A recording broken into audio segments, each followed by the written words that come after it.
सालत में आप सल्लल्लाहु अलैहि वआलिहि वसल्लम का फरमाने आली शान है कि जो शख्स जवानी में निकाह करता है तो शैतान चीख उठता है कि हाय अफसोस, इसने मुझसे अपना ईमान बचा लिया।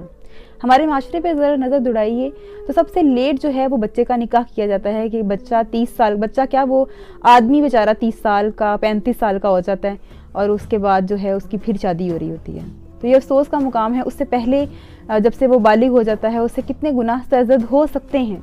आज भी ईमान वाले लोग हैं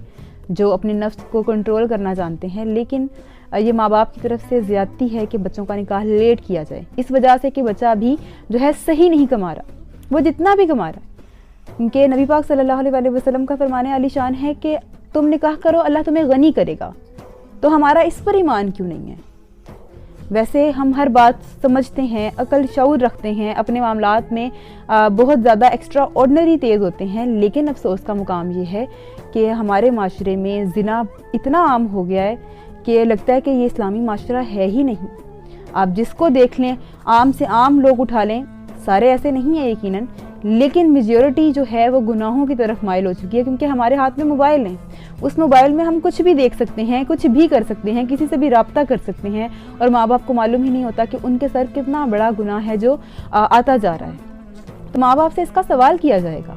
कि जब आप निकाह कर सकते थे बच्चे का तो आपने क्यों नहीं किया। तो इसीलिए अपने माशरे को बुराइयों से निकालने के लिए और अपने आप को जो है अपनी औलाद को जहन्नुम की आग से दूर रखने के लिए बच्चों की जो शादी है वो जल्दी करें, ताकि बच्चा जो है वो किसी गुनाहों में ना पड़े, ना बच्चियाँ ऐसे गुनाहों में पड़े और ना ही जो है बच्चे ऐसे गुनाहों में पड़े। ऐसे आजकल ये हो रहा है कि जी अफेयर चला लेते हैं, उसके बाद शादी हो जाती है और फिर वो सारी ज़िंदगी का दोनों को डर रहता है कि जी हमारा फलां अफेयर जो है खुल के सामने ना आ जाए। तो ये सिर्फ हमारे माँ बाप की कोताही भी है और ख़ुद की कोताही भी है कि दीन से भी दूरी हो गई, और दूसरा जो है हमने जी सोचा कि नहीं अभी तो हमारे पास माल और दौलत ही नहीं है, माल और दौलत तो फिर अब सारी ज़िंदगी नहीं मिलेगी, तो क्या आप गुनाहों में पड़े रहेंगे।